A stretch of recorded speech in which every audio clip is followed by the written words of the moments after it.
Hello बच्चों, कैसे हैं आप सब। तो मैं संदीप कुमार एक बार फिर से स्वागत करता हूं आप सबके अपने प्यारे से चैनल स्टडी विद शारदा में। तो बच्चों, आज के इस वीडियोस में मैं क्या लेकर आया हूं आप लोगों के लिए, देखिएगा। एटम्स एंड मॉलिक्यूल्स, तो केमिस्ट्री का थर्ड चैप्टर, पूरी की पूरी क्लास नाइन्थ में 4 चैप्टर हैं, जिसमें से थर्ड चैप्टर का वीडियोस आप लोगों के लिए संदीप भैया लेकर आ चुके हैं। तो जिस चीज का इंतजार था वो हो चुका है खत्म। ठीक है। अगर आपने चैप्टर 1 और चैप्टर 2 के वीडियोस नहीं देखे हैं, तो आप जल्दी से जाइए, प्लेलिस्ट बेटा बना हुआ है क्लास 9 साइंस के नाम से। तो आप उस प्लेलिस्ट में हमारे वीडियोस को देख सकते हैं। ठीक है बच्चों, तो स्टार्ट करते हैं। चैप्टर क्या है? Atom and molecules. पहला चैप्टर आपने मैटर पढ़ा था कि मैटर किससे मिलकर बने हुए हैं? एटम से मिलकर बने हुए हैं। और आज के इस वीडियोस में हम बात करेंगे कि एटम्स और मॉलिक्यूल्स होते क्या है। तो सबसे पहले शुरुआत हम करेंगे बच्चों एटम से, कि एटम क्या है। तो देखो बेटा, atoms are the basic building blocks of matter. यानी किसी भी मैटर को बनाने के लिए जो बेसिक बिल्डिंग मटेरियल होता है ना, उसे हम बोलते हैं एटम। जैसे घर बनाने के लिए आपको क्या चाहिए? अगर मान लो आपको घर बनवाना है, तो बेटा घर बनाने के लिए आपको क्या चाहिए? ईंट चाहिए। तो वो ही बेटा, जिस तरह ईंट घर बनाने के लिए चाहिए, मेटर को बनाने के लिए सबसे बेसिक यूनिट क्या चाहिए? एटम्स। ठीक है।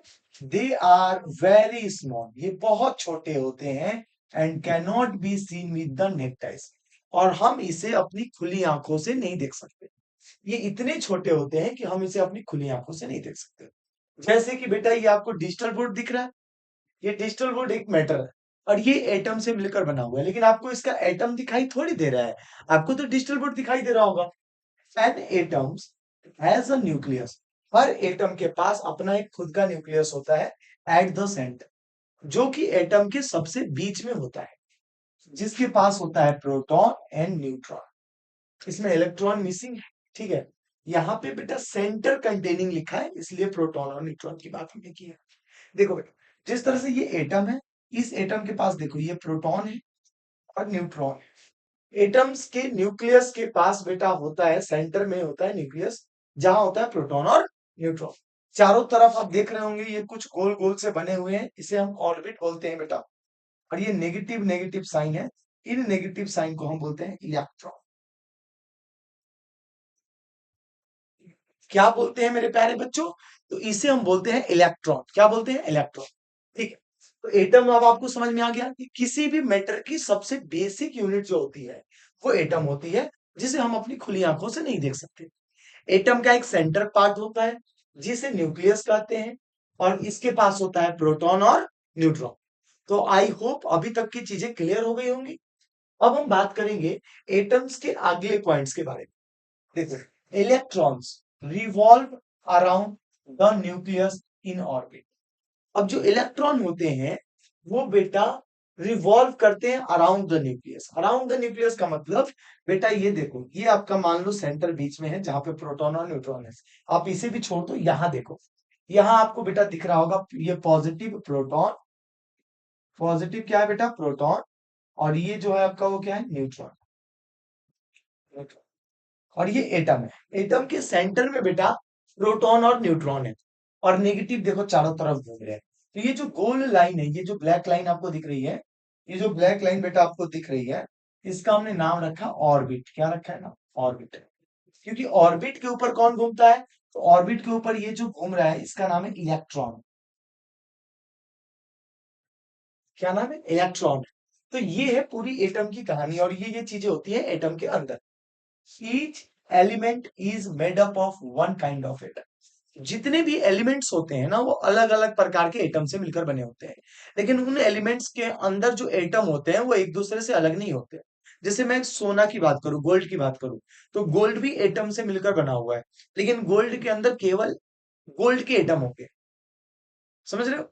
जैसे आयरन है, एक आयरन का टुकड़ा लो, एक गोल्ड का टुकड़ा लो, या सिल्वर का टुकड़ा लो, तो अब सिल्वर के अंदर बेटा सिल्वर के एटम होंगे, गोल्ड के अंदर गोल्ड के एटम होंगे। और गोल्ड के एटम की प्रॉपर्टी सिल्वर के एटम के प्रॉपर्टी से अलग होगा। और हर एक एलिमेंट एटम से मिलकर बना हुआ है। समझो इस बात को। एटम्स कंबाइन टू फॉर्म, अब ये एटम्स आपस में मिलते भी हैं, ये एटम्स आपस में मिलते भी हैं, और तब बनाते हैं मॉलिक्यूल्स, और तब बनाते हैं कंपाउंड्स। तो चैप्टर का नाम क्या होने वाला है? Atom and molecules.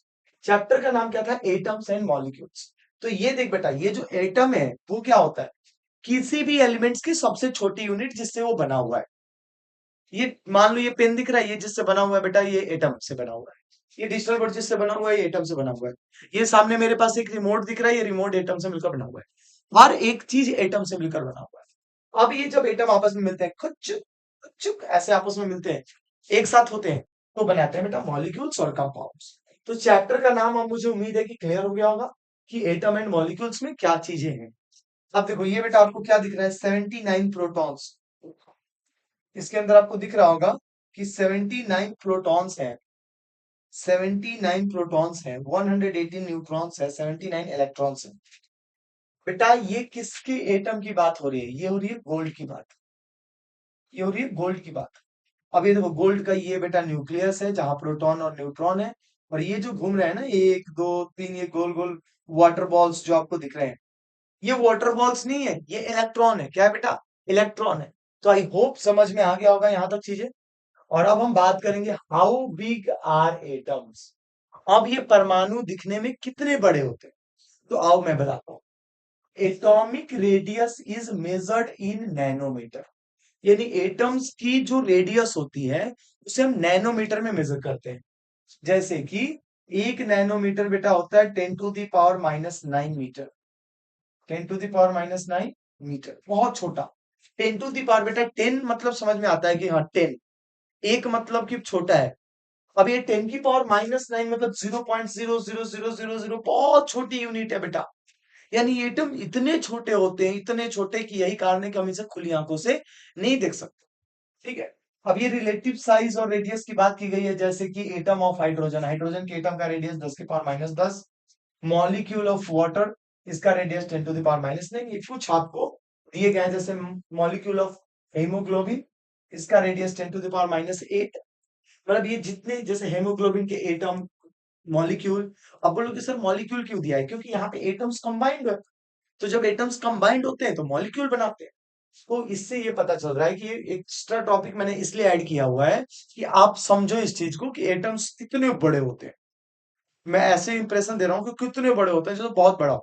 कितने बड़े होते हैं सोचो, बहुत बड़े होते हैं, बहुत बड़े होते हैं। ठीक है। तो एटम्स की साइज बेटा नैनोमीटर में मेजर की जाती है। किस में मेजर की जाती है, नैनोमीटर। और 1 नैनोमीटर 10⁻⁹ मीटर के बराबर। क्लियर। चलिए, अब आ जाता है हमारा law of chemical combination. Chemical combination, ये बेटा पॉइंट जो है इसको दो भागों में बांटा गया है, law of conservation of mass and law of constant proportion. बहुत इंपॉर्टेंट है, law of conservation of mass, law of constant proportion. Ninth के बाद बेटा, टेंथ तो नहीं, लेकिन टेंथ के बाद जैसे ही आप 11th में जाओगे और साइंस लोगे, तो ये दोनों बेटा आपको केमिस्ट्री के फर्स्ट चैप्टर में मिलेंगे। फिर दोबारा इनसे मुलाकात होगी, law of conservation of mass, law of constant proportion. इन दोनों को डिटेल में पढ़ना है बेटा। सबसे वीवीआई सबसे इंपॉर्टेंट है, law of conservation of mass important है, law of constant proportion important है। और ये लॉ क्या है, मैं आपको अगले स्लाइड में धीरे धीरे बताते चलूंगा, तो घबराने की जरूरत नहीं है। आते हैं सबसे पहले law of conservation of mass पे। Law of conservation of mass क्या कहता है, तो देखो हर एक मैटर के अंदर मास होता है, हर एक एलिमेंट के अंदर अपना खुद का मास होता है। Law of conservation of mass ये कहता है कि that mass can neither be created, mass को आप नहीं क्रिएट करोगे और ना ही आप उसे डिस्ट्रॉय करने वाले हो in a chemical reaction. Chemical reaction में मास को ना क्रिएट किया जा सकता है, ना ही डिस्ट्रॉय किया जा सकता है। It can only change, it can only change one form to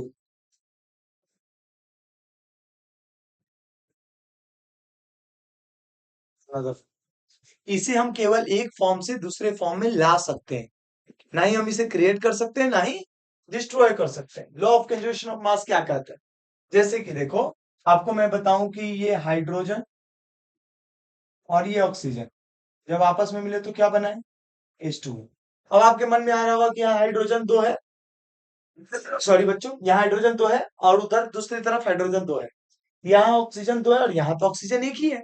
तो यहाँ से दो ऑक्सीजन और यहाँ एक ऑक्सीजन कहाँ गया? बेटा ऑक्सीजन कहीं नहीं गया, इसे बैलेंस करो। यहाँ दो लगाओ, ऑक्सीजन दो हो गया। अब हाइड्रोजन दो हो गया तो यहाँ दो लगा के हाइड्रोजन को भी चार कर लो। अब ये बैलेंस हो गया। देख बेटा, टोटल मास ऑफ रिएक्टेंट हमेशा इक्वल होता है टोटल मास ऑफ प्रोडक्ट। अब बेटा रिएक्टेंट और मास क्या है इसे समझिए। बेटा प्रोडक्ट और रिएक्टेंट क्या है इसे समझिए। रिएक्टेंट उसे कहते हैं जो टेक पार्टिसिपेट लेते हैं किसके अंदर, केमिकल रिएक्शन के अंदर। टेक पार्टिसिपेट इन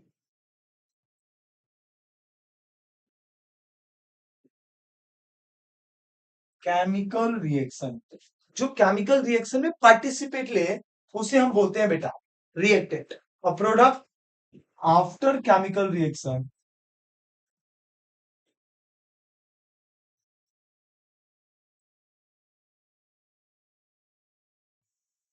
न्यू सब्सटेंस फॉर्म, एक नया सब्सटेंस बनता है, कुछ नया बनता है जिसे प्रोडक्ट कहते हैं। अब दो चीजें ध्यान रखो कि जब भी रिएक्शन होता है बेटा, जब भी रिएक्शन होता है तो बेटा रिएक्टेंट टोटली चेंज होता है प्रोडक्ट में। Totally reactant change into product, कोई भी लॉस ऑफ मास नहीं होता है। ये कहता है law of conservation of mass.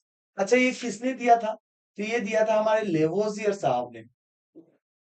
Lavoisier, spelling check कर लीजिएगा, अगर गलत होगा इसे सही कर लीजिएगा। लेवोजियर साहब ने, हमारे साइंटिस्ट जो थे केमिस्ट्री के, जिन्हें फादर ऑफ केमिस्ट्री भी कहा जाता है, इन्होंने दिया था law of conservation of mass.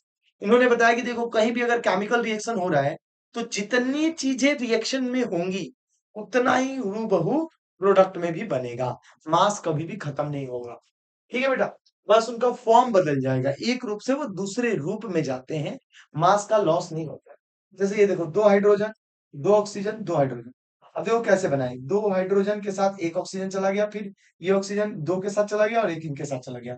ये बनाया H2O और ये भी बनाया H2O। तो ये देखो रिएक्टेंट और प्रोडक्ट को बैलेंस करके तराजू में ही इसे बैलेंस किया गया है। इसे ही कहते हैं law of conservation of mass. अब आपके लिए दो वर्ड नए होंगे, एक reactant and another one is product. तो आप बताना कि रिएक्टेंट जो take participate in chemical reaction, जो रिएक्शन में भाग लेते हैं, जैसे वाटर बनाने में, जैसे आपको पानी बनाना है तो हाइड्रोजन और ऑक्सीजन क्या कहलाएंगे, रिएक्टेंट। और वाटर क्या कहलाएगा, प्रोडक्ट। क्योंकि जो मिलते हैं, जो पहले हमारे पास होते हैं, जिनको लेकर हम कोई चीज नया चीज बनाते हैं या उनको तोड़ते हैं, वो रिएक्टेंट होते हैं। जो नया बनता है उसे प्रोडक्ट कहते हैं। तो आई होप क्लियर हो गया होगा, इसे नोट कीजिए, फिर आगे बढ़ते हैं स्लाइड में। और अब बात करेंगे हम इसके न्यूमेरिकल्स पे, कि लॉ ऑफ कंजर्वेशन ऑफ मास तो समझ में आया कि मास को सर क्रिएट नहीं कर सकते आप, नहीं डिस्ट्रॉय कर सकते हैं, एक फॉर्म से बस दूसरे फॉर्म में चेंज कर सकते हो। तो देखो क्या कह रहा है क्वेश्चन, क्वेश्चन कह रहा है कि एक रिएक्शन में 5.3 ग्राम सोडियम कार्बोनेट को रिएक्ट कराया जा रहा है 6 ग्राम एसिटिक एसिड के साथ। 5 ग्राम सोडियम कार्बोनेट रिएक्ट कर रहा है 6 ग्राम एसिटिक एसिड के साथ। द प्रोडक्ट, अब रिएक्शन करने के बाद कुछ तो नया बनेगा बेटा ना। तो जो नया प्रोडक्ट बन रहा है उसमें बन रहा है 2.2 ग्राम ऑफ कार्बन डाइऑक्साइड। पहला पॉइंट, 2.2 ग्राम क्या बन रहा है, CO2। 0.9 ग्राम क्या बन रहा है, वाटर। और 8.2 ग्राम क्या बन रहा है, सोडियम एसीटेट। रिएक्शन के बाद ये तीन चीजें बन रही हैं। So that this observation are in agreement with the law of conservation of mass. आप ये शो करो कि क्या ये reactions law of conservation of mass को सेटिस्फाइड करता है या नहीं करता। अब देख रिएक्शन क्या हो रहा है, रिएक्शन में आ रहा है हमारा सोडियम कार्बोनेट, मिल रहा है एसिटिक एसिड के साथ और बना रहा है सोडियम एसिटेट, CO2 और water. Law of conservation of mass क्या कहता है कि जितना मास इनका होगा, किनका, सोडियम कार्बोनेट और एसिटिक एसिड का, जितना मास बेटा सोडियम कार्बोनेट और एसिटिक एसिड का होगा उतना ही मास सोडियम एसिटेट, कार्बन डाइऑक्साइड और वाटर का होगा, बिल्कुल सेम होगा। यही तो कहता है लॉ ऑफ कंजर्वेशन ऑफ मास। कहता है नहीं कहता मेरा बाबू, बोलो मेरा बच्चा, बोलो जल्दी से। अब सोडियम कार्बोनेट कितना ग्राम है, 5.3 ग्राम, प्लस एसिटिक एसिड कितना है बेटा, 6 ग्राम, एरो सोडियम एसिटेट हमारे पास कितना है सर, सोडियम एसिटेट हमारे पास है 8.2 ग्राम, प्लस CO2 हमारे पास कितना था, 2.2 ग्राम। और वाटर कितना फॉर्म हो रहा था 0.9 ग्राम। अब हम दोनों को जोड़ते हैं और चेक करते हैं, आ जाओ। 6 और 5 11.3 ग्राम, और ये हमारा आ रहा है 8 और 2 10। यहाँ पे बेटा आपको जोड़ के दिखा देता हूँ, 8.2, 2.2, 0.9, 11.3 ग्राम आ रहा है। यानी कि दोनों तरफ बात बराबर है, यानी जितना मास रिएक्टेंट में था उतना ही हूबहू मास प्रोडक्ट में था। तो लिखोगे this equation is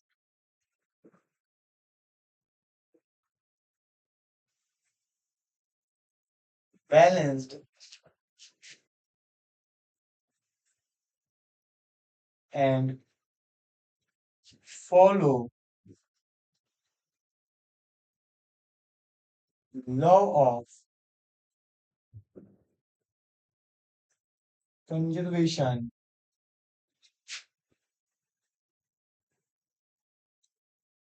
of mass. यानी law of conservation of mass को फॉलो कर रहा है। और बेटा देख, law of conservation of mass को फॉलो तो करना ही पड़ेगा, लेकिन हो सकता है इस सिचुएशन में फॉलो ना हुआ हो, तब हमें इक्वेशन को बैलेंस करने की जरूरत पड़ती है। हम देखते हैं कि भाई मास तो, देख ये नहीं है कि भाई क्या कभी मास डिस्ट्रॉय भी होगा, नहीं बेटा, मास नहीं डिस्ट्रॉय होगा, एक फॉर्म बदल जाएगा। जैसे इसमें से कुछ चीजें CO2 के तौर पे बाहर निकल गई, कुछ वाटर फॉर्म हुआ, कुछ सोडियम एसिटेट फॉर्म हुआ। ठीक उसी तरह बेटा, ठीक उसी तरह मास खत्म नहीं होता, उसका फॉर्म बदल जाता है। तो ये इंपॉर्टेंट क्वेश्चन था, इसे एक बार देख लीजिए। अब आ गया लॉ ऑफ कांस्टेंट प्रोपोर्शन।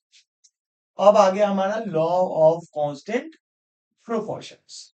अब देख बेटा, लॉ ऑफ कांस्टेंट प्रोपोर्शन क्या कहता है कि किसी भी केमिकल सब्सटेंस के अंदर जो एलिमेंट्स होते हैं, केमिकल सब्सटेंस समझते हो, लाइक वाटर, सबसे आप ले लो वाटर, ले लो H2, H2O। इसके अंदर जो एलिमेंट्स है, एलिमेंट्स बोले तो कौन कौन, हाइड्रोजन है, ऑक्सीजन, ये are always present in the definite proportion by mass. यानी ये किसी भी कंपाउंड के अंदर या किसी भी केमिकल सब्सटेंस के अंदर जो एलिमेंट्स होते हैं, वो एक फिक्स, यानी कि एक हमेशा फिक्स रेशियो में, मास के फिक्स रेशियो में प्रेजेंट होते हैं। लाइक जो H2O है, तो H2O के अंदर water always has hydrogen and oxygen in the ratio 1:8। अब बेटा H2O के सोर्स अलग अलग लो। अब मान लो आप ले लो टैप वाटर, नल का पानी, आप ले लो रेन वाटर, वर्षा का पानी, आप ले लो सी वाटर, समुद्र का पानी। आप कहीं भी ले लो बेटा, कोई सी भी पानी ले लो, हो सकता है उसके अंदर सॉल्ट ज्यादा हो, कोई कम सॉल्ट हो, लेकिन वाटर का जो रेशियो होगा वो होगा 1:8, 1:8। क्योंकि देखो, एक होता है हाइड्रोजन और दूसरा होता है ऑक्सीजन।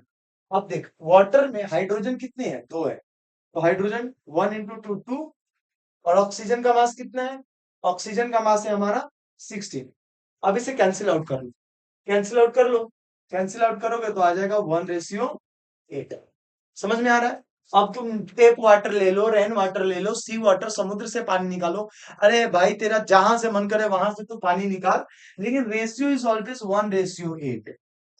चाहे तुम गटर का पानी लो, उसके अंदर बेटा वाटर जो होगा वो 1:8 के ही, 1:8 में ही पाया जाएगा। समझ रहे हो मेरी बात। इसे बोलते हैं law of constant proportion. Law of constant proportion कहता है भाई, किसी भी केमिकल सब्सटेंस के अंदर, किसी भी केमिकल सब्सटेंस के अंदर जो एलिमेंट्स प्रेजेंट होते हैं वो हमेशा एक फिक्स रेशियो में प्रेजेंट होते हैं। ये मैटर नहीं करता कि उसका सोर्स क्या है, उसे तुम कहां से लेकर आए हो, नाले से निकाल कर लाए हो, गटर से निकाल कर लाए हो, समुद्र से निकाल के लाए हो, water is present in always 1:8। अब देख बेटा, अमोनिया हो गया, अमोनिया समझ रहे हो, always has a nitrogen and hydrogen. अब देखो, अमोनिया का फॉर्मूला होता है NH3, यही होता है ना सर, NH3 होता है ना। अब देख बेटा, इस NH3 में नाइट्रोजन जो होता है 7 नंबर पे आता है, इसका मास कितना है 14, और 3 हाइड्रोजन होते हैं। मतलब एक अमोनिया जो है 3 गो हाइड्रोजन को फसाइले रहता है अपने साथ, एक हाइड्रोजन के साथ नहीं बनाएगा रे बुक का है अमोनिया, एक नाइट्रोजन को खुश करने के लिए 3 हाइड्रोजन आते हैं। समझ रहे हो। तो ये फिक्स है, जैसे हाइड्रोजन का एटॉमिक मास 1 होता है तो 1 × 3 3, तो वो बनता हमेशा 14:3 के में है। यानी अमोनिया के अंदर नाइट्रोजन और हाइड्रोजन का जो मास रेशियो होता है वो हमेशा 14:3 होता है। अब तुम बोलोगे सर 14:2 में बना लेंगे, नहीं बनेगा, नहीं बनेगा, बन ही नहीं सकता। This is law of constant proportion. ये केमिस्ट्री के अंदर बेटा आपका जो है थर्ड चैप्टर के अंदर ये सबसे इंपॉर्टेंट पॉइंट है। पहला law of conservation of mass and another one is law of constant proportion. तो आई होप कि यहां तक चीजें क्लियर हो गई होंगी। बेटा अमोनिया कहीं से भी लेकर आओ, कहीं से भी ले लो बेटा, तुम अपने ससुराल से मंगाओगे तो भी 14:3 आएगा। समझ रहे हो मेरी बात? अब वाटर कहीं से ले लो, हाइड्रोजन और ऑक्सीजन रेशियो 1:8। ठीक है, आई होप समझ में आ गया होगा। स्क्रीनशॉट लीजिए, फिर आगे इस पे एक न्यूमेरिकल भी लगवाऊंगा। ठीक है बच्चों, तो अब बात करेंगे न्यूमेरिकल इस पे बेस्ड कि 3 gram, when 3 gram carbon is burn, 3 gram carbon को बर्न किया जा रहा है इन 8 ग्राम ऑक्सीजन, 8 ग्राम ऑक्सीजन के साथ। 3 ग्राम कार्बन को बर्न किया जाता है 8 ग्राम ऑक्सीजन के साथ। 11 gram of carbon dioxide is produced. तो कितना कार्बन डाइऑक्साइड प्रोड्यूस होता है बेटा? 11 ग्राम। अब चीजों को समझना, कार्बन को बर्न किया किसके साथ? ऑक्सीजन के साथ। क्या फॉर्म हुआ? Carbon dioxide. ठीक है सर, यही बात थी। अब अपन कार्बन कितना लिए सर? कार्बन लिया अपन 3 ग्राम, प्लस ऑक्सीजन कितना लिया था सर? 8 ग्राम। और कितने ग्राम हमने कार्बन डाइऑक्साइड फॉर्म किया था? 11 ग्राम। समझो मेरी बात। इस बात को बेटा थोड़ा ध्यान से डीप में जाओगे तो आएगा मजा कि 3 ग्राम कार्बन के साथ जब हमने 8 ग्राम ऑक्सीजन को बर्न किया तो 11 ग्राम CO2 फॉर्म हुआ इस produce. What mass of carbon dioxide will be form? कितने मास का कार्बन डाइऑक्साइड फॉर्म होगा जब हम 3 ग्राम कार्बन को burn in 50 gram of oxygen के साथ बर्न करेंगे? 3 ग्राम कार्बन को 50 ग्राम ऑफ ऑक्सीजन के साथ बर्न, ठीक है, 50 gram. Which law of chemical combination will govern your answer?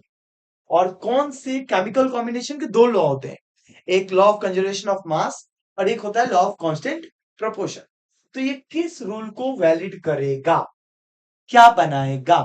अब मेरी बात को समझो, यहां डेटा फिल करना पड़ेगा। 3 ग्राम कार्बन 8 ग्राम ऑक्सीजन के साथ जला तो कितना ग्राम कार्बन डाइऑक्साइड बना? 11 ग्राम। अब मेरे बच्चे बोलेंगे कि जब 3 gram carbon, same carbon 50 gram oxygen के प्रेजेंस में चलेगा तो मेरे बच्चे बोलेंगे फट से कि कितना ग्राम कार्बन डाइऑक्साइड बनेगा? 53 ग्राम। गलत हो जाएगा, गलत हो जाएगा। तुमको बेटा लग रहा है कि लॉलीपॉप दिया है, तो लॉलीपॉप नहीं है बेटा कि 3 ग्राम 8 ग्राम 11 ग्राम। देख बेटा, कुछ बोलते हैं ना कि जो प्यार, कुछ प्यार ना बेटा बहुत वो होता है कि मतलब सच्चा प्यार होता है कि भाई 3 ग्राम कार्बन को 8 ग्राम ऑक्सीजन चाहिए, उसको ज्यादा की जरूरत नहीं है।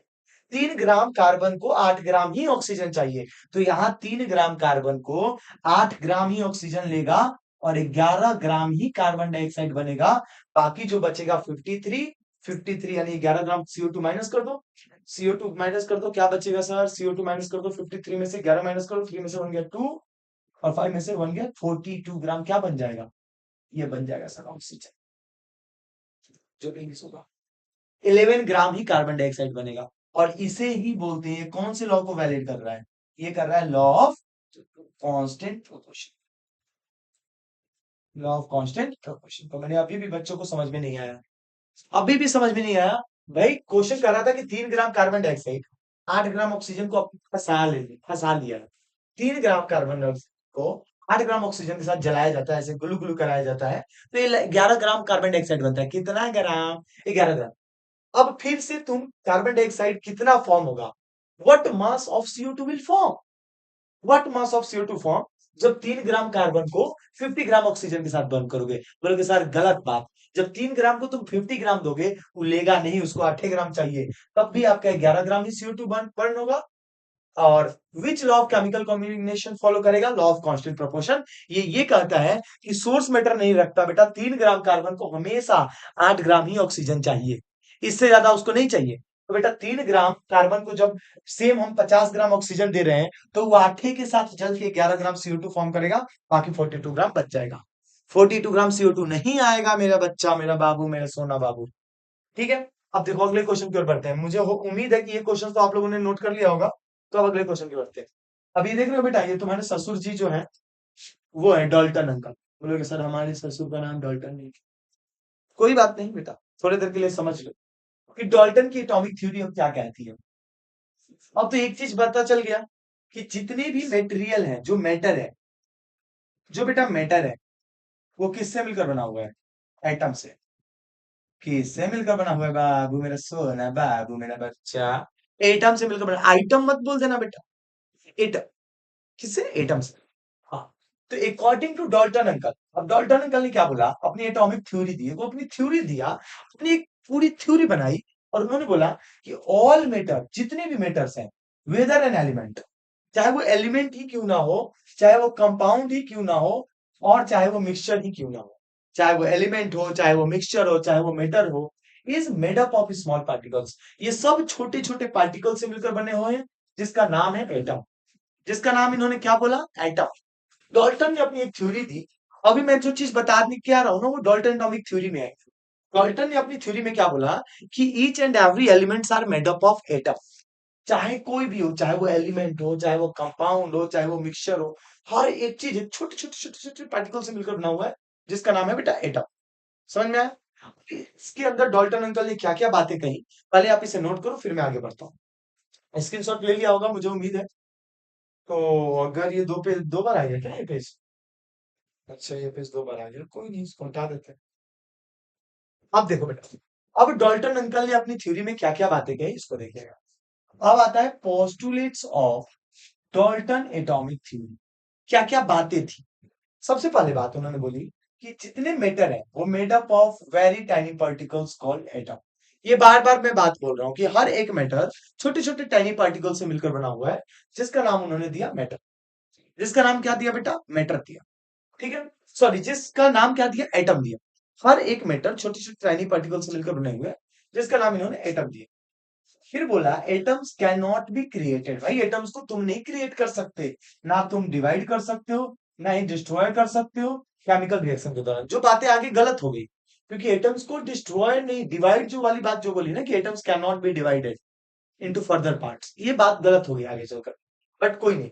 अपने पोस्टुलेट्स में उन्होंने क्या क्या बातें कही, पोस्टुलेट्स अपनी जो पूरी थ्योरी थी उनमें क्या क्या उन्होंने बोला कि atoms can not be create, ना तुम एटम्स को क्रिएट करोगे, ना ही तोड़ोगे, ना ही उसे नष्ट कर सकते हो केमिकल रिएक्शन।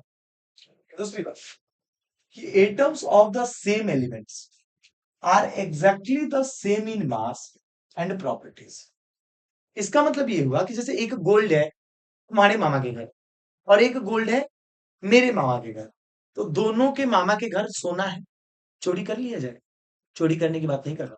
मेरे मामा के घर भी गोल्ड है, तुम्हारे मामा के घर भी गोल्ड है, तो उस गोल्ड, वो गोल्ड किससे बना हुआ है? वो गोल्ड बना किससे बेटा? अभी बोल, कमेंट बॉक्स में लिख के बोल। सर एटम से बना हुआ है। तो देख, तेरे मामा के घर में जो गोल्ड है ना उसका एटम, और मेरे मामा के घर जो गोल्ड है ना उसका एटम की प्रॉपर्टीज सेम होगी, मास सेम होगा। चाहे वो गोल्ड के एटम बेटा कहीं से भी लाओ, हर एक सेम एलिमेंट्स की मास सेम होती है, प्रॉपर्टी सेम होती है।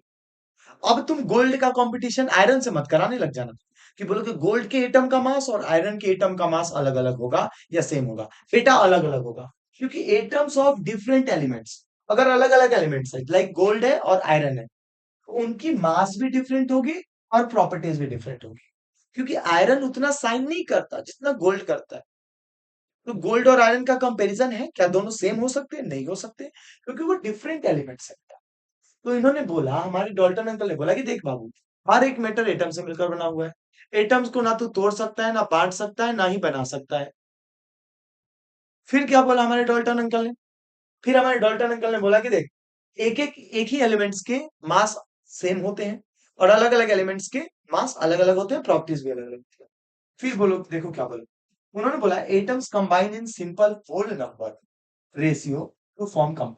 यानी एटम्स ना एक छोटे छोटे होल रेशियो में कंबाइंड होकर कंपाउंड बनाते हैं, जिसे बोलते हैं law of constant proportion. Like water H2O, यानी 1:8 में मिलकर ये क्या बनाता है? वाटर बनाता है। देखो, in a compound the types of number of atoms always stay the same. मतलब किसी कंपाउंड्स में जो नंबर ऑफ एटम्स होते हैं वो हमेशा सेम होते हैं। लाइक पानी के अंदर इस बार नहीं कि इस बार H2O मिलके पानी बना रहा है, अगली बार बोलेगा कि हम H45 बनाएंगे, H4O5 बनाएंगे। इस बार 4 हाइड्रोजन और 5 ऑक्सीजन मिलकर पानी बनाएगा, ऐसा नहीं है बेटा। हमेशा फिक्स होता है। किसी भी कंपाउंड्स के अंदर जो नंबर ऑफ एटम्स होते हैं ना, वो हमेशा हमेशा सेम होता है। तो ये चीजें समझ में आ गई। ये थी डाल्टन की थ्योरी। लेकिन बेटा जब भी कोई थ्योरी होती है तो उसमें गलतियां भी आती हैं, उसमें गलतियां भी आती हैं, ठीक है। जब भी कोई थ्योरी आता है बेटा तो उसमें कुछ एरर्स आ जाते हैं, ठीक है। अभी आपको बोर्ड पे जो लिखा हुआ है विजिबल है? थोड़ा एक बार कैमरे की क्वालिटी मैं चेक करवा लेता हूँ, रह रह के थोड़ा सा इसमें ब्लर हो जाता है, ठीक है। चल बेटा, चलो मेरे बाप, मेरा बच्चा, मेरा बाप, सोना बाप। चलो, जो डॉल्टन की पोस्टुलेट्स के बाद हम इनसे गलतियां हो गई, अब हमारे डॉल्टन अंकल से गलतियां हो गई। अच्छा, पहले क्वेश्चन हमने डाल दिया, कोई बात। Which postulate of Dalton atomic theory is the result of law of conservation of mass? कौन सी theory law of conservation of mass को सेटिस्फाई करती है?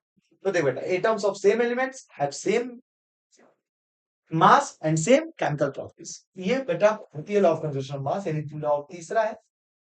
और लॉ ऑफ कांस्टेंट प्रोपोर्शन के लिए आपको पांचवी पॉइंट लिखनी है पीसी रेफरेंस। मैं ये लिख देता हूं। लॉ ऑफ कांस्टेंट प्रोपोर्शन क्या कहता है कि एटम्स जो कंबाइंड होते हैं छोटे छोटे रेशियो में, वो हमेशा फिक्स होते हैं। और कंजर्वेशन ऑफ मास क्या कहता है कि एक ही एलिमेंट्स के अलग अलग, एक ही एलिमेंट्स के जो एटम्स होते हैं उनकी प्रॉपर्टीज सेम होती है, एटॉमिक नंबर सेम होता है और प्रॉपर्टीज सेम होती है, मास सेम होता है। तो इसमें तीसरा लिख देना, इसमें पांचवा लिख देना। पिछले पेज से तीसरा पॉइंट और पांचवा पॉइंट देख लो। ये पांचवा पॉइंट बेटा लॉ ऑफ कांस्टेंट प्रोपोर्शन को बताता है, तीसरा point law of conservation of mass को बताता है। फिर से बताता हूं, law of conservation of mass क्या कह रहा है कि बेटा एक ही एलिमेंट्स के जो एटम्स होते हैं, एक ही एलिमेंट्स के जो एटम्स होते हैं उनकी एटॉमिक मास और प्रॉपर्टीज सेम होती है। और कोई भी जो कंपाउंड्स होता है जो एटम से मिलकर बना हुआ होता है, कंपाउंड किससे मिलकर बनेगा? एटम से। तो वो जो होते हैं वो हमेशा एक फिक्स रेशियो में मिलते हैं। ऐसा नहीं है कि कभी वाटर बनेगा H2O, कभी H3O4। तो इसे समझना है। अब आता है बेटा drawbacks of Dalton atomic theory. अब डाल्टन अंकल ने कुछ गलतियां कर दी, हमारे डाल्टन अंकल से गलती हो गई, तो ये आ गया drawbacks of Dalton atomic theory. अब क्या क्या ड्रॉबैक्स थे इस पे हम बात करेंगे बेटा। चलिए, कह रहा है कि Dalton said atoms can not be divided. Exactly उन्होंने दूसरी बात नहीं बोली थी। अब आप स्लाइड में जाओ और दूसरा पॉइंट देखो, तो डाल्टन ने बोला था कि atoms can not be divided, but later we learn atom have smaller parts. लेकिन हम आगे पढ़ेंगे कि एटम्स के छोटे छोटे पार्ट्स होते हैं एटम में, लाइक इलेक्ट्रॉन, प्रोटॉन और न्यूट्रॉन। तो ये उनका पहला ड्रॉबैक था। पहला ड्रॉबैक क्या था हमारे डाल्टन अंकल का? उन्होंने बोला था atoms can not be divided, but atoms can be divided into electron, proton and neutron. Okay? उन्होंने बोला, he said all atoms of an element are exactly the same, but atoms of the same element can have different. उन्होंने बोला था बेटा, देखो बेटा अब समझो मेरी बात को, यहां से एक नई चीज आई, एक नया चीज आया जिसे हम अगले चैप्टर में पढ़ेंगे। उन्होंने बोला कि all atoms of an element, यानी जो एलिमेंट्स के एटम होते हैं, यानी एक ही एलिमेंट्स के जो एटम होते हैं उनका मास और प्रॉपर्टी सेम होता है। लेकिन ऐसा देखा गया कि all atoms of an elements are exactly the same, but atoms of the same element can have different weight. लेकिन एक ही एलिमेंट्स के वेट अलग अलग हो सकते हैं एटम के। फिर से समझ, he said all atoms of an element are exactly the same.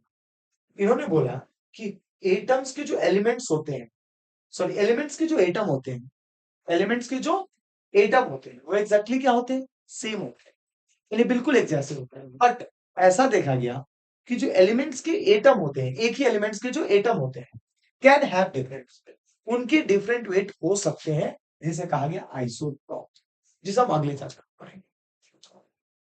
Same elements के वेट अलग अलग हो सकते हैं, जैसे कि कार्बन का हो जाता है आपका 6-12 और कार्बन का हो जाता है आपका 6-14। समझ रहे हो? Carbon 6-12 and carbon 6-14। कार्बन का एटॉमिक मास 12 भी हो जाता है और 14 भी हो जाता है। तो अब देखो यहाँ एटॉमिक नंबर सेम है, एक ही एटम है, एक ही एलिमेंट्स के एटम है, लेकिन मास अलग अलग। डाल्टन ने कहा didn't explain how atoms join और व्हाट होल्ड्स देम टुगेदर। इन्होंने ये नहीं बताया कि एटम्स आपस में मिलते कैसे, एक एटम दूसरे से कैसे मिलेगा, और ये दोनों एक दूसरे को होल्ड कैसे करते हैं। समझ, कैनॉट एक्सप्लेन एटम ज्वाइन, इन्होंने ये नहीं बताया कि एटम्स मिलते भी हैं, ये कौन है जो एटम्स को एक साथ बांध के रखता है, ये कौन सा ऐसा रिश्ता है जो एटम जिससे जुड़े हुए होते हैं। His theory didn't include the discovery of electron, electron के बारे में तो इन्होंने बात तक नहीं की, डाल्टन अंकल ने कहीं नहीं बोला इलेक्ट्रॉन के बारे में, and the structure inside atom, और उसके अंदर का स्ट्रक्चर कैसा होता है। तो डाल्टन की थ्योरी और ये थे ड्रॉबैक्स जो भी उन्होंने इलेक्ट्रॉन के बारे में एक्सप्लेन नहीं कर पाए। तो बेटा ये एग्जाम में आता है, drawbacks of Dalton atomic theory important है, तो इसे मार्क करना आप लोग को जरूरी है, इसे जरूर कर लीजिएगा। ठीक है, अब हम बढ़ते हैं अगले स्लाइड में।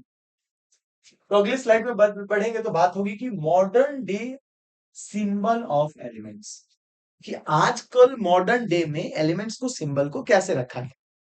अब देखो, सबसे पहले डॉल्टन वाज द फर्स्ट, सबसे पहले डॉल्टन थे जिन्होंने यूज किया symbols for elements, each representing one atom, मतलब हर एटम्स को रिप्रेजेंट करने के लिए उन्होंने कुछ सिंबल बनाया। जैसे ये हाइड्रोजन के एटम को रिप्रेजेंट किया गया है, यहाँ कार्बन का अगर अंदर भरा हुआ है तो कार्बन, खाली है तो ऑक्सीजन। ये बेटा देखो, ये पता नहीं है किस चीज का है जी, ये कौन सी गाड़ी एक आती है ना, क्या नाम है उस गाड़ी का, मर्सिडीज, हाँ मर्सिडीज। तो ये मर्सिडीज की जो साइन बना दी उन्होंने, फॉस्फोरस बता दिया, ये प्लस बना दिया, फर्स्ट एड बॉक्स पे ऐसे होता है, तो सल्फर बता दिया, अंदर आई है तो आयरन, सी है तो कॉपर, एल है तो लेड, एस है तो सिल्वर, अंदर ये डॉट डॉट डॉट है तो मरकरी, पी है तो फॉस्फोरस, अंदर डॉट डॉट डॉट देखे, जी लिखा है तो गोल्ड। तो अलग अलग एलिमेंट्स के एटम को उन्होंने एक साइन के द्वारा रिप्रेजेंट किया, एक इमेज के द्वारा उन्होंने बनाया कि भाई हम इसको ऐसे रिप्रेजेंट करेंगे। लेटर आगे चलकर वर्जीलियस ने क्या किया, सजेस्ट किया कि यूजिंग वन और two letters from the element name, कि हम इनको रिप्रेजेंट करने के लिए क्यों ना एलिमेंट के नेम से ही एक या दो लेटर उठा लेते हैं। जैसे मान लो कॉपर है तो कॉपर से दो लेटर उठा के नाम बना दो। कौन बताया, वर्जीलियस ने। उसके बाद क्या हुआ, आईयूपीएसी आया, now approved the names and symbols of elements. अब नेम और सिंबल्स को लाने के लिए क्या आया बेटा, आईयूपीएसी, ये इंटरनेशनल था बेटा, international union pure and applied chemistry, इसका फुल फॉर्म होता है। ठीक है, कि इसने बेटा ये मान लो कि इसके तहत अब एलिमेंट्स का नामकरण शुरू हुआ। सबसे पहले डॉल्टन ने बोला कि भाई सिंबल्स बना देते हैं एलिमेंट्स का, जैसे ये आपको सिंबल्स दिख रहे हैं अलग अलग एलिमेंट्स के एटम का। फिर बेटा बर्जिलियस ने बोला कि नहीं यार, जो एलिमेंट है उसी के नाम से एक दो लेटर उठाओ और उसका नाम सिंबल बना दो। तो फिर आईयूपीएसी के द्वारा उनके नेम और सिंबल्स को अप्रूव किया गया। तो ये था मॉडर्न डे ऑफ एलिमेंट्स में कैसे कैसे सिंबल्स आए, इसको देखते हैं। सिंबल्स ऑफ एलिमेंट्स, एलिमेंट्स का सिंबल लाने के लिए क्या क्या हुआ, कैसे बनाया जाए एलिमेंट्स का सिंबल। देखो, symbols use the first letter capital, अगर किसी भी एलिमेंट्स का आप सिंबल लिख रहे हो तो उसका फर्स्ट लेटर कैपिटल होना चाहिए, sometimes a second letter small, और जो सेकेंड लेटर होना चाहिए वो स्मॉल होना चाहिए। एग्जाम्पल के तौर पर हाइड्रोजन है तो केवल सिंगल कैपिटल एच लिख दो, एल्यूमिनियम है तो ए एल लिख दो, पहला कैपिटल ए फिर स्मॉल एल, दोनों ए एल नहीं, ऐसे ए एल नहीं लिख, ए एल ऐसे लिखना है, ठीक है बेटा। तो ये गलत हो गया और ये सही। ओके, जैसे कोबाल्ट है, कोबाल्ट तो कैपिटल सी और स्मॉल को, ठीक है। यानी किसी भी एलिमेंट्स का अगर आप नाम लिख रहे हो तो उसका first letter capital and second letter small, clear ना। ओके, ठीक। सम सिंबल्स यानी कुछ सिंबल्स कम फ्रॉम लैटिन और ग्रीक नेम, अब कुछ जो बेटा सिंबल्स थे वो कहां से आए थे, लेटिन और ग्रीक नेम थे उनके। जैसे आयरन, आयरन, तो आयरन को बेटा लेटिन में बोला जाता है फेरम, क्या बोलते हैं, फेरम। तो देखो एफ ई उठा लिया गया, एफ कैपिटल स्मॉल ई। जिस सोडियम है तो सोडियम का बेटा लेटिन नेम जो है वो है नेट्रियम। अब बोलोगे सर आपने तो बोला था कि जो नाम है उसी का एक कैपिटल उठाओ एक स्मॉल बनाओ, तो सोडियम का तो एस ओ होना चाहिए, सो नहीं बेटा, इसका लेटिन नेम है नेट्रियम, तो एन ए लिया गया। जैसे पोटेशियम, पोटेशियम का जो लेटिन नेम है वो है कैलियम, तो केवल कैपिटल के ले लिया गया। अब मेरी बात सुनो, जरूरी नहीं है कि हर में दो वर्ड्स लो, दो लेटर्स लेना हमेशा जरूरी नहीं है। Symbols use the first letter, पहला लेटर लो तो कैपिटल, अगर कभी सम टाइम कभी कभी अगर दो लेटर ले रहे हैं तो एक कैपिटल और दूसरा small. Okay, each element has a unique symbol, हर एक एलिमेंट का इससे एक यूनिक सिंबल बना to represent it in chemical formulas. अब बेटा हमें कहीं लिखना है बेटा गोल्ड, गोल्ड लिखना है, मान लो गोल्ड को लिखना है, तो बेटा गोल्ड को हम कैसे, ऐसे थोड़ी करेंगे, ऐसे करके, ऐसे ऐसे ऐसे करके, ऐसे ऐसे ऐसे करके जी थोड़ी लिखूंगा, लिखूंगा ए यू, अगर सिल्वर है, मान लो सिल्वर है, तो सिल्वर के लिए बेटा ए जी, ए जी, ओ जी, लो जी, सुनो जी, जो पढ़ा रहा हूं वो पढ़ो जी। चलो बेटा, तो समझ में आया। तो इस तरह से सिंबल्स ऑफ एलिमेंट्स को बेटा लिखा जाने लगा। क्लियर। अब बात आता है IUPAC name of some elements, कुछ एलिमेंट्स के आईयूपीएसी नेम। जैसे देखो, एल्यूमिनियम के लिए एल, अब चीजें देखना, आर आर्गन के लिए ए आर, बैरियम के लिए बी ए, बोरॉन के लिए केवल बी, ब्रोमीन के लिए बी आर, कैल्शियम के लिए सी ए, कार्बन के लिए केवल कैपिटल सी, फ्लोरीन के लिए सी एल, कोबाल्ट के लिए सीओ। ये आपको याद करना पड़ेगा बेटा, ये सिंबल्स आपको याद करना पड़ेगा, इसे नोट में जरूर बना लीजिएगा। कॉपर का C U, fluorine F, gold A U, hydrogen H, iodine I, iron F E, ये बेटा लेटिन वर्ड से लिया गया है। Ferrums, ferrums, lead, magnesium, neon, इस तरह से बेटा ये एलिमेंट्स के नाम और ये उनके सिंबल। अब कुछ बेटा जैसे जिंक है, जिंक, तो जिंक का डायरेक्ट उठा लिया जेड, ठीक है। यूरेनियम का डायरेक्ट उठा लिया यू, सल्फर का डायरेक्ट उठा लिया सल्फर, लेकिन सोडियम को कहां से उठाया, लेटिन वर्ड नेट्रियम में, नेट्रियम है तो एने उठा लिया। समझ में आ रहा है। तो इस तरह एलिमेंट्स के सिंबल्स को रिप्रेजेंट किया गया, या तो कुछ उनके नाम से उठा लिए गए, और नहीं तो ग्रीक वर्ड या लेटिन नेम जो उनका है उनके नाम से उठा लिया गया। तो ये सिंबल्स आप याद कर लीजिएगा, एलिमेंट्स और उनके सिंबल्स इंपॉर्टेंट है, काम आएगा आगे। पहले इसे नोट्स में बना लो, मैं साइड हो जाता हूं, पहले इसे नोट्स में ले लो बेटा, नोट्स में ले लो, फिर आगे बढ़ते हैं। अब आता है एटॉमिक मास। बेटा ये सबसे बेहतरीन टॉपिक है, बेहतरीन, लाजवाब, लाजवाब टॉपिक है बेटा, लाजवाब। क्या कहता है एटॉमिक मास? एटॉमिक मास कहता है कि atomic mass is the mass of an atom, यानी एटॉमिक मास किसी भी एक एटम का मास है, जो जिसको हमने कंपेयर किया है 1/12 of the mass of carbon atom. यही समझ में नहीं आता है बच्चों, और इसको मैं बहुत इंटरेस्टिंग तरीके से समझाने की कोशिश करूंगा। एटॉमिक मास एटम का वो मास है जो कार्बन की 1/12 मास के इक्वल है। फिर से, atomic mass is the mass of an atom is compare to the 1/12 of the mass of carbon atom.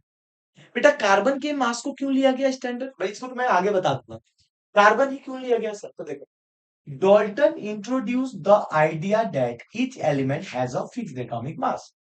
हमारे डॉल्टन अंकल ने ये आइडिया निकाला कि हर एक एलिमेंट्स के एटम का एक फिक्स्ड एटॉमिक मास है। जैसे कॉपर है, गोल्ड है, आयरन है, मैग्नीशियम है, एल्यूमिनियम है, हर एक एलिमेंट्स के एटम का एक फिक्स्ड एटॉमिक मास है, एक फिक्स्ड एटॉमिक मास है। Since atoms are very small, और जो एटम्स होते हैं वो बहुत छोटे होते हैं, scientist decided to compare the mass to a standard. फिर साइंटिस्ट ने ये डिसाइड किया कि देखो एलिमेंट्स के एटम जो होते हैं बहुत छोटे छोटे होते हैं, तो हम एक ऐसा स्टैंडर्ड बनाते हैं जिससे हम उसके मास को कंपेयर कर लेंगे। समझ रहे हो, फील नहीं आ रहा है, आएगा आएगा अगले पेज में तो कूद जाओगे तुम। अब देखो ओल्ड स्टैंडर्ड क्या कह रहा था कि पहले कंपेयर करने के लिए हमने लिया था किसका, oxygen atom, 1/16 the mass of oxygen atom, यानी ऑक्सीजन के मास के 16 टुकड़े किए, 16 टुकड़े, 1 2 3 4 5 6 7 16 टुकड़े किए, और उसके एक टुकड़े का यानी 1/16 को हमने एक यूनिट कंसिडर किया, यानी इसका 1/16 यानी एटम जो ऑक्सीजन है, ऑक्सीजन के जो एटम का पूरा मास है उसको कितने भागों में, एक को कितने भागों में डिवाइड किया, 16, और 1/16 को कहा गया एक यूनिट। ये बेटा पुराना तरीका था, लेकिन आगे चलकर हमारे साइंटिस्ट ने भी कुछ नया स्टैंडर्ड लाए, बोले कि नहीं यार ऑक्सीजन अच्छा नहीं है अपना, अपने कार्बन को बनाते हैं।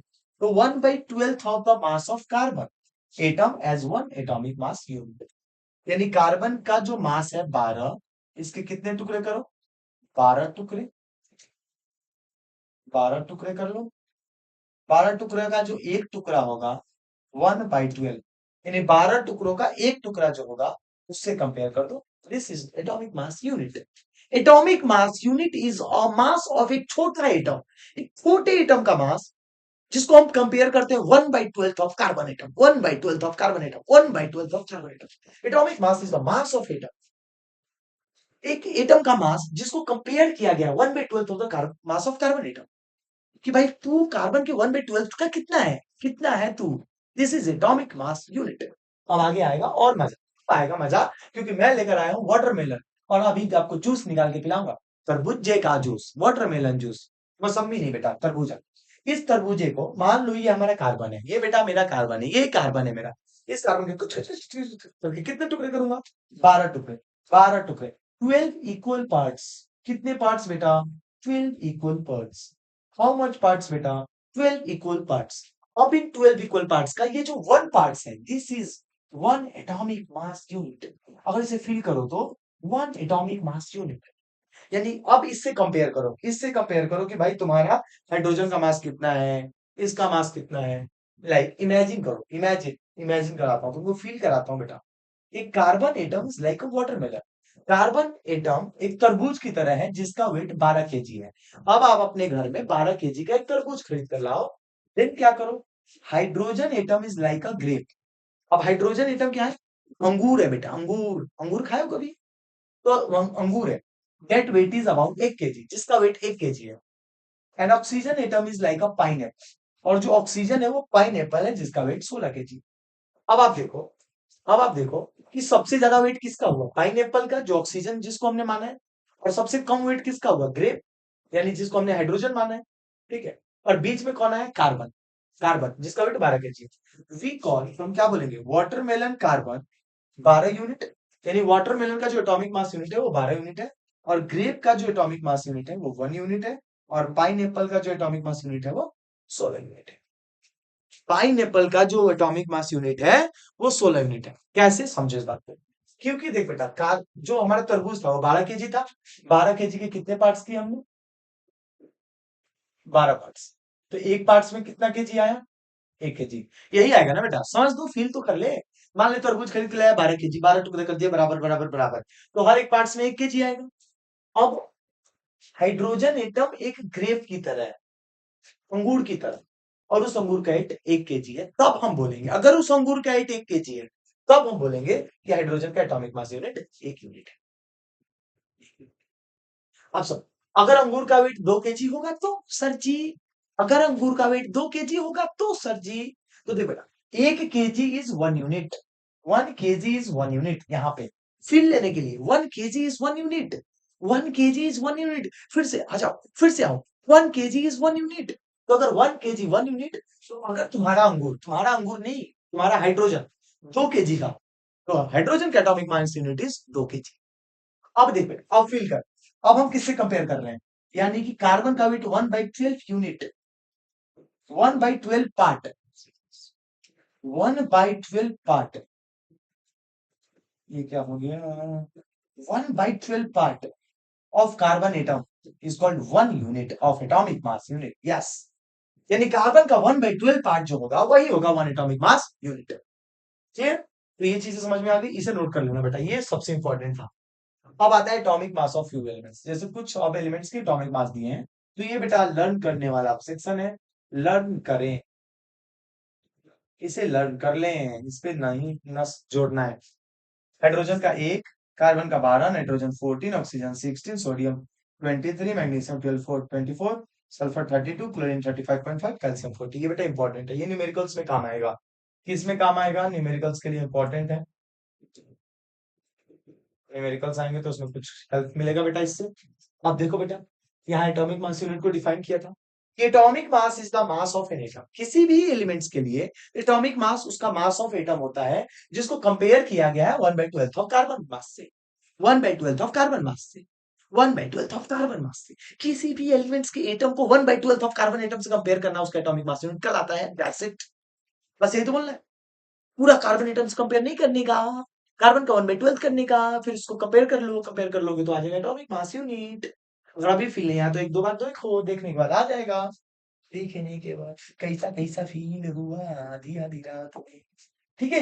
तो हाउ डू एटम एग्जिस्ट? अब आता है बेटा कि एटम्स कैसे एग्जिस्ट करते हैं, आप कैसे एग्जिस्ट करते हो।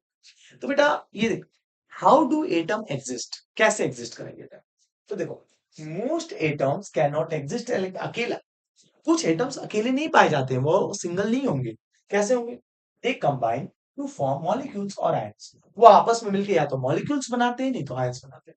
देख बेटा, एटम सिंगल एग्जिस्ट नहीं करते, वो आपस में मिलकर या तो मॉलिक्यूल्स बनाते हैं, नहीं तो आयंस बनाते हैं।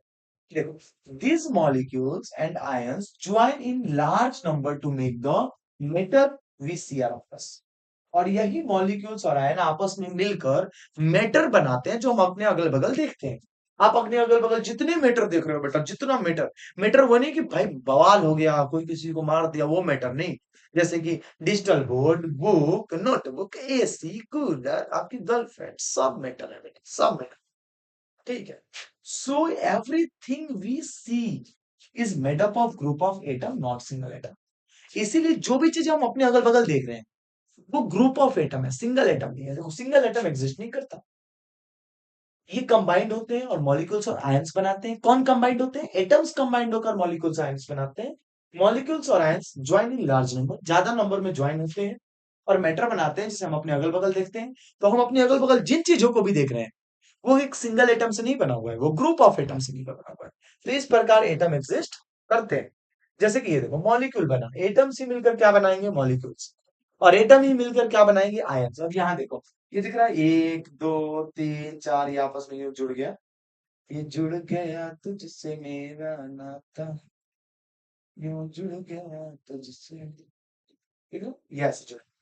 अब देख बेटा, a molecule is the smallest unit of a substance। किसी भी सब्सटेंस की सबसे छोटी यूनिट मॉलिक्यूल्स है। अब बोले गुरु जी आप ना मेरे को धोखा दे रहे हो, आप चीट कर रहे हो। इस सबसे किसी भी चीज की सबसे छोटी यूनिट एटम होती है, मॉलिक्यूल नहीं होती है। रे बकलोल, बकलोल आदमी, एटम अकेला पाया जाता है क्या? एटम अकेला पाया जाएगा? नहीं पाया जाएगा। एटम ग्रुप के साथ, हाँ एटम होता है, लेकिन वो एटम वो दो चार को के साथ पाया जाता है, अकेले नहीं पाया जाएगा, तो पिटा जाएगा। सुनते हैं कि वो बोलते हैं, कौन सा था ये, याद नहीं आ रहा एक लाइन, चलो छोड़ो जाने दो। ये एटम अकेला नहीं पाया जाता है, तो अकेला नहीं पाया जाएगा तो ग्रुप ऑफ एटम के साथ पाया जाएगा तो मॉलिक्यूल्स कहलाएगा।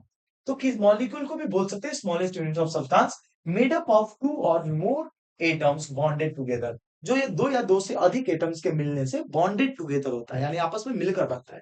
जैसे ये हाइड्रोजन देखो दो है, और ये ऑक्सीजन देखो दो है, और यहाँ बेटा वाटर बना दिए H2O। क्या बना दिए? H2O।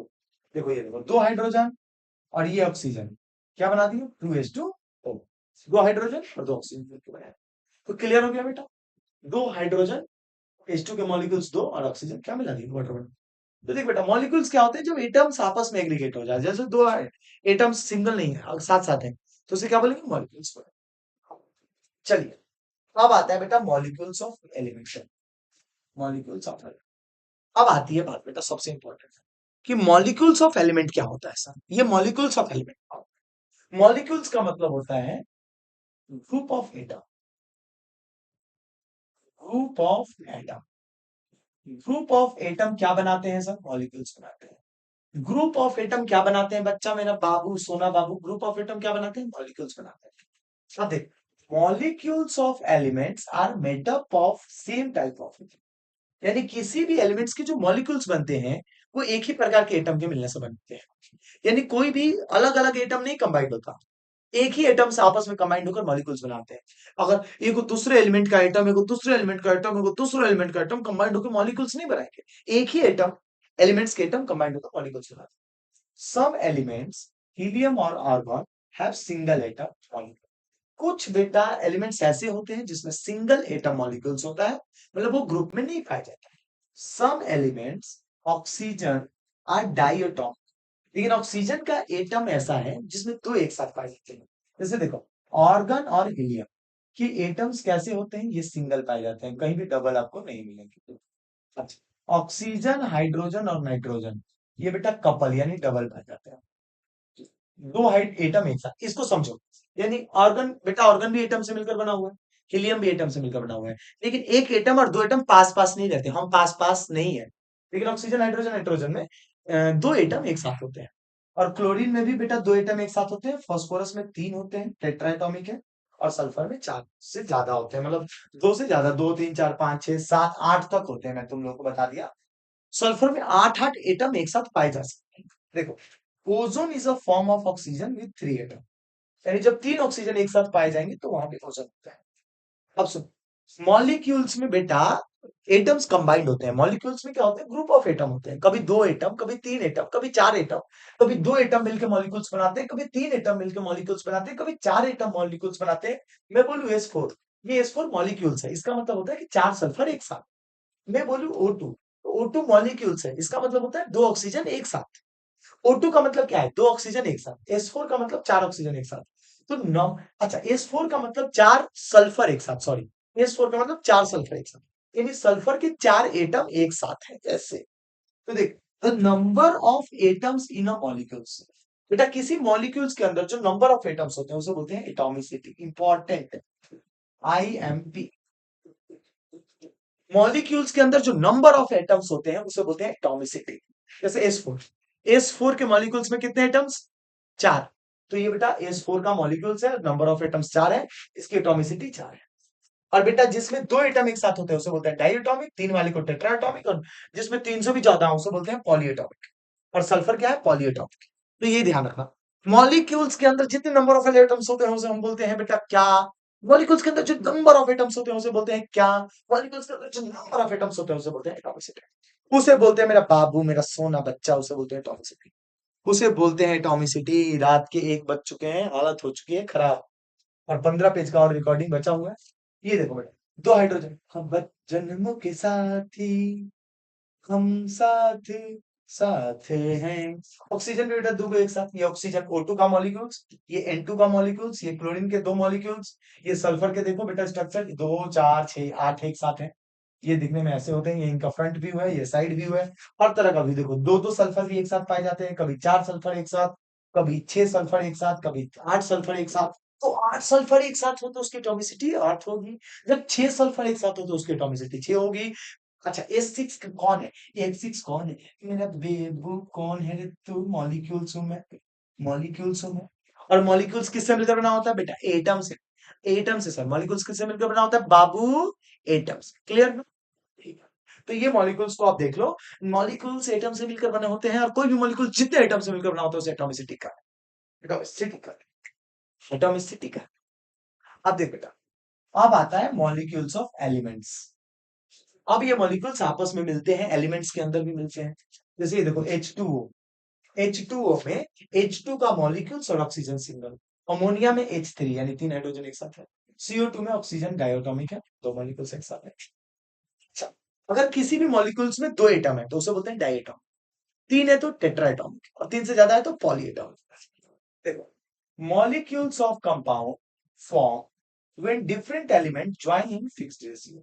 मॉलिक्यूल्स ऑफ कंपाउंड तब फॉर्म होते हैं जब अलग अलग एलिमेंट्स ज्वाइन होते हैं फिक्स रेशियो। ठीक है, मॉलिक्यूल्स ऑफ कंपाउंड, कंपाउंड के मॉलिक्यूल्स कब बनेंगे? जब अलग अलग एलिमेंट्स एक फिक्स रेशियो में डिवाइड होंगे। जैसे वाटर, वाटर के अंदर 2 एलिमेंट्स बेटा एक फिक्स रेशियो मिले हैं, हाइड्रोजन ऑक्सीजन, रेशियो क्या है? 1:8। अमोनिया बेटा 14:3 बताया था। CO2 में देखो, कार्बन होता है बेटा 12, और ऑक्सीजन होता है 16, 16 दूनी 32। कार्बन का मास होता है 12, ऑक्सीजन का 16, 16 अब 2 है तो 32। अब ये देखो, काट दो, 4 3 12, 4 8 32। तो रेशियो इज 3। बेटा मास नंबर तो आपको पहले ही बताया था, याद नहीं करोगे तो मिटा जाओगे। ये तो याद करना पड़ेगा, एटॉमिक मास यहाँ से। ऑक्सीजन का देख लो 16 होता है। ये बोला था कि याद करना है, तो काहे नहीं किए रे बकलोल साहब? करके आया करो। अब देखो, these molecules have properties। इन मॉलिक्यूल्स की अपनी एक प्रॉपर्टीज होती है, different from the element they are made, जिनकी बेटा प्रॉपर्टीज डिफरेंट होती है जिससे वो बने हुए हैं। जैसे कि वाटर, वाटर के अंदर हाइड्रोजन और ऑक्सीजन की प्रॉपर्टी हो ऐसा जरूरी नहीं है। वाटर बना किससे है? हाइड्रोजन से और ऑक्सीजन से, लेकिन वो उसकी प्रॉपर्टी हाइड्रोजन ऑक्सीजन से अलग होगी। अमोनिया बना है नाइट्रोजन और हाइड्रोजन से, लेकिन जो प्रॉपर्टी नाइट्रोजन और हाइड्रोजन की होगी, अमोनिया की प्रॉपर्टी उससे अलग होगी। देखो, जो मॉलिक्यूल्स है प्रॉपर्टी, इन मॉलिक्यूल्स की जो प्रॉपर्टीज होती है वो अलग होती है जिन एलिमेंट से वो मिलकर बने होते हैं। बेटा H2O के जो मॉलिक्यूल्स हैं, इसकी प्रॉपर्टी अलग होगी जिससे वो मिलकर बने होंगे। H2O के अंदर बेटा जो हाइड्रोजन और ऑक्सीजन होंगे वो हमेशा एक फिक्स्ड रेशियो में जुड़े होंगे। इस प्रकार बनते हैं molecules of elements. Molecules of elements यानी elements, molecules of elements. Molecules के जो एलिमेंट्स होते हैं वो हमेशा एक फिक्स रेशियो में जुड़े हुए होते हैं।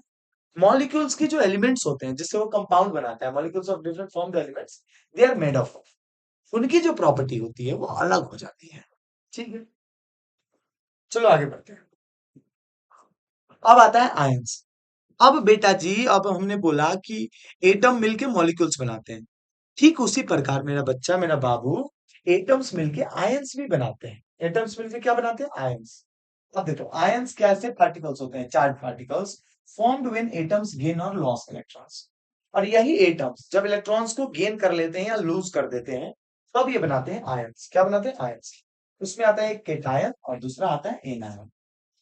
अब केटायन क्या होता है? जो पॉजिटिव चार्ज आयन होते हैं उन्हें केटायन बोलते हैं, जो नेगेटिव चार्ज आयन होते हैं वो उसे एनायन बोलते हैं। देख बेटा, आयंस क्या होता है? आयंस चार्ज पार्टिकल्स होते हैं। जब कोई भी एलिमेंट, जब कोई भी एटम, एलिमेंट्स का एटम इलेक्ट्रॉन को लूज करता है या गेन करता है तब वो बेटा आयन कहलाता है। जैसे some ions are made up of group of atom. कुछ जो आयंस होते हैं वो ग्रुप ऑफ एटम से मिलकर बने होते हैं with a charge. These are called polyatomic ions. देखो बेटा, कुछ आयंस ग्रुप ऑफ एटम के मिलने से बने होते हैं विद अ चार्ज, जिन जो एटम्स चार्ज कैरी करते हैं। These are called polyatomic ions, जिसे हम बेटा पॉलीएटॉमिक आयंस कहते हैं। ठीक है, देखो कुछ आयंस ग्रुप ऑफ एटम्स जो चार्ज कैरी करे, ग्रुप ऑफ एटम्स जो चार्ज कैरी करे उससे मिलकर बने होते हैं, जिसे पॉलीएटॉमिक आयंस कहते हैं। अच्छा, जैसे कि ये समझ में नहीं आया सर आयंस कैसे बनेगा। जैसे देखो सोडियम है, सोडियम कितने नंबर पे आता है? 11 नंबर पे। सोडियम का एटॉमिक नंबर पहले 2 आएगा, फिर 8 आएगा, फिर 1 आएगा। अब देखो बेटा, सोडियम के फर्स्ट ऑर्बिट में 2 इलेक्ट्रॉन आएंगे, दूसरे में 8 आएंगे और तीसरे में 1 आएगा। तो ये जो दूसरा सबसे लास्ट वाले में जो 1 इलेक्ट्रॉन है, अब मैजिकल नंबर क्या होता है? मैजिकल नंबर आपको बताया था, पहले में 2 फिर 8 फिर 8। किसी भी एलिमेंट्स के एटम की जो ऑर्बिट होती है उसके पहले ऑर्बिट में 2 इलेक्ट्रॉन फिर 8 होती है। तो उसके लास्ट वाले में 8 होना चाहिए, लेकिन 1 है। तो अब वो सोचेगा कि यार मेरा तो 8 चाहिए बट 1 ही है, तो मैं ऐसा करता हूँ 1 इलेक्ट्रॉन दे देता हूँ। तो सोडियम अपना 1 इलेक्ट्रॉन देगा, तो देने के बाद बनाएगा Na प्लस। Na प्लस यानी पॉजिटिव चार्ज आयन है ये, यानी एक चार्ज दे रहा है ना, एक चार्ज दे रहा है, तो Na प्लस बनाएगा। ठीक है, इस तरह समझ में आ गया होगा। अब आता है sir ji names and symbols, names and symbols of some ions. कुछ आयंस के नाम और सिंबल्स दिए गए हैं, इसे आप याद करना। जैसे सोडियम Na प्लस क्यों कहा? क्योंकि मैंने बोला सोडियम ने 1 इलेक्ट्रॉन दिया है। और पोटेशियम को K प्लस क्यों कहा? सर K प्लस क्यों कहा? कुछ भी रट लो नहीं। पोटेशियम का एटॉमिक नंबर बताओ कितना होता है? पोटेशियम कितने नंबर पे आता है बताओ? पोटेशियम का एटॉमिक नंबर कितना होता है एक बार चेक कर लो। पोटेशियम का एटॉमिक नंबर होता है शायद 19। क्या होता है? 19 होता है। 19 होता है, 17 होता है पोटेशियम का एटॉमिक नंबर। पोटेशियम का एटॉमिक नंबर कितना होता है? 19 होता है, 17 होता है? 19 होता है। तो पहले वाले में 2 बढ़ेगा, फिर क्या बढ़ेगा? 8, फिर 8, हाँ 19। 2 8 8 और 1, इसमें डाउट था मेरे को। 19 होता है, सही। अब देख बेटा, पहले में 2 भर लेगा, फिर 8 भर लेगा, फिर 8 भरेगा, लास्ट वाले में 1 रहेगा। तो सोचेगा ये को क्या करूंगा मैं 1 इलेक्ट्रॉन क्या करूंगा, मेरा 1 इलेक्ट्रॉन कोई ले लो ना। अरे कोई 1 इलेक्ट्रॉन ले लो ना बच्चा। तो 1 इलेक्ट्रॉन दे के, क्योंकि जो देता है बेटा हमेशा पॉजिटिव होता है, जो देता है वो हमेशा पॉजिटिव होता है, जो लेता है वो गरीब होता है, माइनस होता है। तो 1 इलेक्ट्रॉन देके K प्लस बनाएगा। सिल्वर उसी तरह 1 इलेक्ट्रॉन देके Ag प्लस बनाएगा, कॉपर Cu प्लस बनाएगा। ठीक है बेटा, ये याद रखना। अब देखो, मैग्नीशियम का होता है बेटा कितना? 12। मैग्नीशियम का एटॉमिक नंबर होता है 12। पहले में 2 रखेगा, फिर 8 रखेगा, फिर 2 रखेगा। लेकिन लास्ट वाले में होते 8 थे, इसमें इसको 8 होना चाहिए। तो देख बेटा कंफ्यूजन क्या है, जैसे मान ले 2 8 7 हो, तो तेरे को 2 8 8 चाहिए, तो तू 7 इलेक्ट्रॉन क्यों लूज करेगा? एक मांग ले किसी से, एक मांग ले तो माइनस का लाएगा, एक लेगा तो माइनस का लाएगा। उसी तरह बेटा जो मैग्नीशियम है उसके लास्ट में 2 है, तो वो सोचता है 2 भी दे देता हूँ, तो Mg2 plus Ca2 plus zinc iron और कॉपर। तो बेटा 2 इलेक्ट्रॉन्स ये देते हैं, देखो पहले में आएगा सोडियम पोटेशियम सिल्वर कॉपर। जो 2 2 इलेक्ट्रॉन देते हैं magnesium calcium zinc iron copper. जो 3 3 इलेक्ट्रॉन देते हैं एल्यूमिनियम आयरन। अब देखो non metallic elements, non metallic elements मतलब जो एक एक इलेक्ट्रॉन लेते हैं, जैसे हमारा क्लोरीन है, ये देखो क्लोराइड, क्लोरीन है 17 नंबर पे आता है। फेमस है बेटा, 17 पे आता है। तो पहले में 2, दूसरे में 8, तीसरे में 7। अब इसको किसी की एक साथ की जरूरत है। ये चाहता है छोड़ेंगे ना हम तेरा साथ तो साथ मरते दम तक। अब क्लोरीन को कोई एक चाहिए, तो सोडियम कहता है कि हम एक इलेक्ट्रॉन देना चाहते हैं, क्लोरीन बोलता है हम एक लेना चाहते हैं, तो सोडियम बेटा क्लोरीन को एक इलेक्ट्रॉन दे देगा, एक इलेक्ट्रॉन दे देगा। लेकिन क्लोरीन जब एक इलेक्ट्रॉन लेगा, जब मेरा क्लोरीन एक इलेक्ट्रॉन लेगा तो वो कहलाएगा Cl माइनस। क्या कहलाएगा? Cl minus. ये देखो इसीलिए Cl माइनस। तो बेटा Cl माइनस वाले जिनकी एक इलेक्ट्रॉन लेते हैं किसी से, ऑक्साइड और ऑक्सीजन और सल्फर जो 2 इलेक्ट्रॉन लेते हैं, नाइट्रोजन जो 3 इलेक्ट्रॉन लेता है किसी से, और ये कुछ पॉली एटॉमिक आयंस।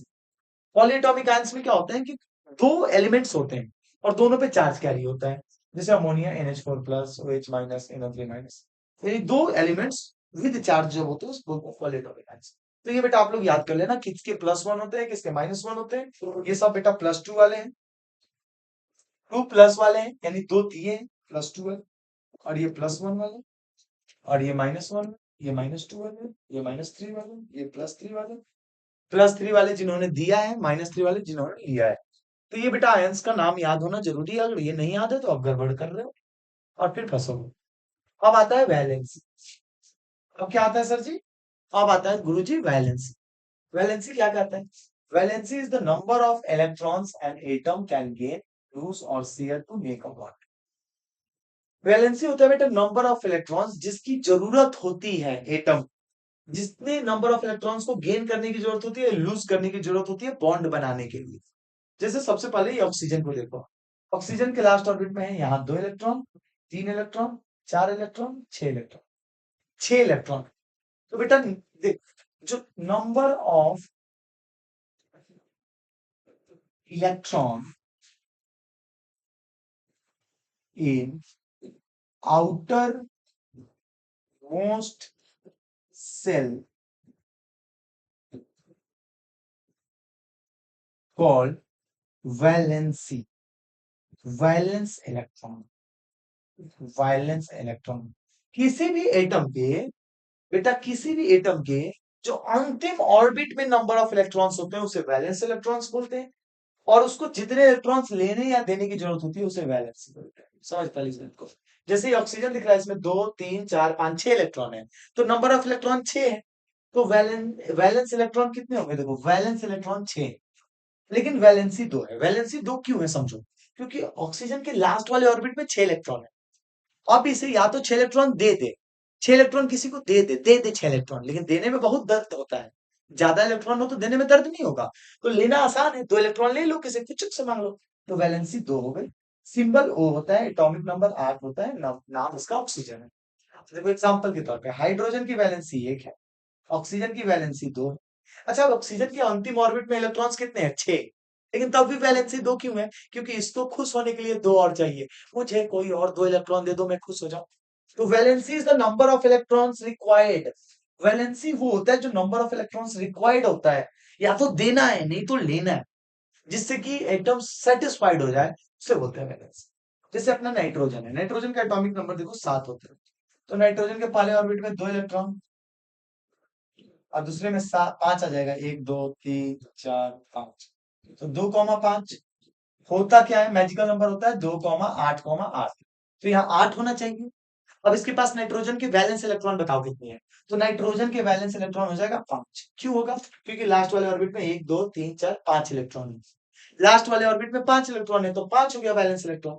लेकिन वैलेंसी 5 नहीं होगी रे चाउमीन, क्योंकि 5 इलेक्ट्रॉन देगा नहीं, सोचेगा 3 ले लेता हूं। तो वैलेंसी कितनी होगी? 3, वैलेंसी 3। कार्बन की वैलेंसी 4। ठीक है। तो इस तरह से बेटा वैलेंसी और वैलेंस इलेक्ट्रॉन्स होते हैं। वैलेंस इलेक्ट्रॉन्स क्या होते हैं? किसी भी एटम्स के अंतिम लास्ट ऑर्बिट में जो नंबर ऑफ इलेक्ट्रॉन्स है वो वैलेंस इलेक्ट्रॉन्स, और जितने इलेक्ट्रॉन्स उसको चाहिए या लूज करना है उसे बोलते हैं वैलेंस। उसे क्या बोलते हैं? वैलेंस। अब आता है सर केमिकल फॉर्मूला, कि भाई कोई केमिकल फॉर्मूला कैसे बनाया जाए। तो देखो, it is the symbolic representation. एक सिंबलिक रिप्रेजेंटेशन होता है composition of compounds, of the composition of compounds, यानी किसी भी कंपाउंड्स का एक सिंबलिक रिप्रेजेंटेशन क्या कहलाता है? Chemical formula. जैसे कि sodium chloride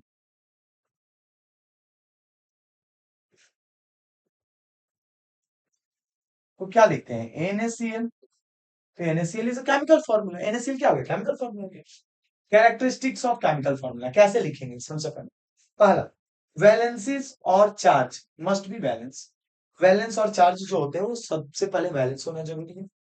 in compounds of metal and non metals the metal come first. ठीक है। किसी भी कंपाउंड्स में मेटल और नॉन मेटल में मेटल को पहले लिखते हैं और नॉन मेटल को बाद में लिखते हैं। जैसे सोडियम क्लोराइड में सोडियम मेटल पहले, क्लोरीन बाद में। कैल्शियम ऑक्साइड में कैल्शियम पहले, ऑक्सीजन बाद में। कॉपर ऑक्साइड में कॉपर पहले, ऑक्सीजन बाद में। यानी कोई भी कंपाउंड बनाओ तो मेटल्स का पहले नाम आना चाहिए। जैसे बोलते हैं ना, जब शादी होती है तो पति का नाम पहले होता है, फिर पत्नी का नाम पीछे होता है। जैसे मान लो किसी लड़के का नाम चंदन है और लड़की का नाम क्या है? पिंकी है। और जब शादी होगी चंदन की पिंकी से, निशा से, जिससे भी शादी हो, तो लिखेंगे चंदन वेट्स पिंकी या चंदन वेट्स निशा, ऐसे ही लिखते हैं ना। लड़के का नाम पहले, लड़की का नाम पीछे लिखते हैं। ये तो नहीं ना लिखते हैं कि पिंकी वेट्स चंदन, लड़की का नाम पहले नहीं आता, लड़के का नाम पहले आता है। तो जब कंपाउंड फॉर्म करना तो मेटल का नाम पहले, नॉन मेटल का बाद। फिर पॉलीएटॉमिक आयन, जब पॉलीएटॉमिक साइन आ जाए तो ब्रैकेट का यूज करें, और more than one is use अगर ज्यादा एटम्स है तो, जैसे कि कैल्शियम और OH का whole twice, polyatomic answer NH4 का होल ट्वाइस SO4 ऐसे। ठीक है बेटा। तो ये केमिकल फॉर्मूला को लिखने का तरीका होता है। सबसे पहले वैलेंस होना जरूरी है, कंपाउंड्स में मेटल का नाम पहले, नॉन मेटल का नाम बाद में। पॉलीएटॉमिक आयंस है तो ब्रैकेट्स का यूज करेंगे। ये बेटा पॉइंट्स नोट कीजिएगा, इंपॉर्टेंट है, ठीक है, इससे छूटना नहीं चाहिए। ओके, अब आता है rules. Rules for writing chemical formula, क्या क्या रूल्स होते हैं केमिकल फॉर्मूला को लिखने के। देखो बेटा, सबसे पहले right the symbols of the two elements. बेटा जो एलिमेंट्स है उनका सबसे पहले सिंबल लिख देना, सबसे पहले सिंबल लिख दीजिएगा। जो एलिमेंट्स हैं उनका सबसे पहले क्या लिख दोगे, सिंबल्स लिख देना, ठीक है, सबसे पहले सिंबल्स लिख दो, ठीक है। चलो write the symbols of two elements लिख दिया, उसके बाद लिखना write their valency numbers below the symbols. उनके सिंबल्स के नीचे उनकी वैलेंसीज लिख देना। उनके सिंबल्स के नीचे सबसे पहले उनकी क्या लिख देना, वैलेंसी। सबसे पहले नंबर एलिमेंट्स के सिंबल्स होने चाहिए, फिर उन सिंबल्स के नीचे उनकी वैलेंसी होनी चाहिए। जैसे कि मैं बता रहा हूँ, थोड़ा कुछ फिर तरीके से तुम लोगों को समझाने की कोशिश करें। सोडियम क्लोराइड, सोडियम क्लोराइड, तो सोडियम क्लोराइड में दो नाम है। Right the symbols of two elements, यानी Na और Cl दोनों लिख दिया। ओके, एलिमेंट्स के नाम के पीछे वैलेंसी, तो Na का होता है एक देता है तो +1, Cl एक लेता है तो -1। चलो cross the valency to a balance them. अब इनके वैलेंसी को क्रॉस करेंगे, Na को -1 से, Cl को 1 से। Write the second valency next to the first element. Second valency को फर्स्ट के साथ और फर्स्ट वैलेंसी को सेकंड के साथ। Write the first valency next to the second. तो देखो Na को 1 से करेंगे तो Na, और Cl माइनस को 1 से करेंगे Cl, तो इसका फॉर्मूला बनेगा NaCl। इस तरह से फॉर्मेशन होता है एलिमेंट्स का।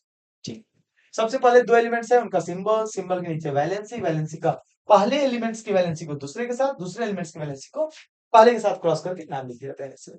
ये होता है writing rules of chemical formula, chemical formula को लिखने के रूल्स ये होते हैं।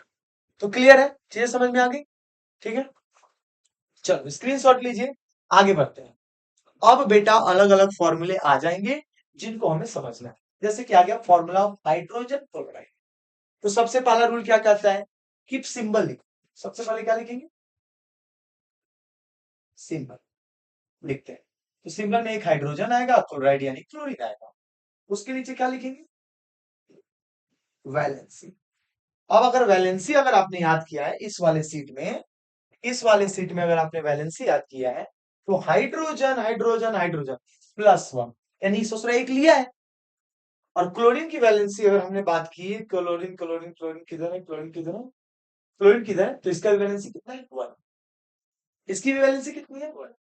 यानी हाइड्रोजन की भी वैलेंसी 1 है और क्लोरीन की भी वैलेंसी 1 है, तो इसको भी 1 लिखो और इसको भी 1। क्रॉस करो, H को 1 के साथ, Cl को 1 के साथ, HCl। वैलेंसीज याद होना बहुत जरूरी है।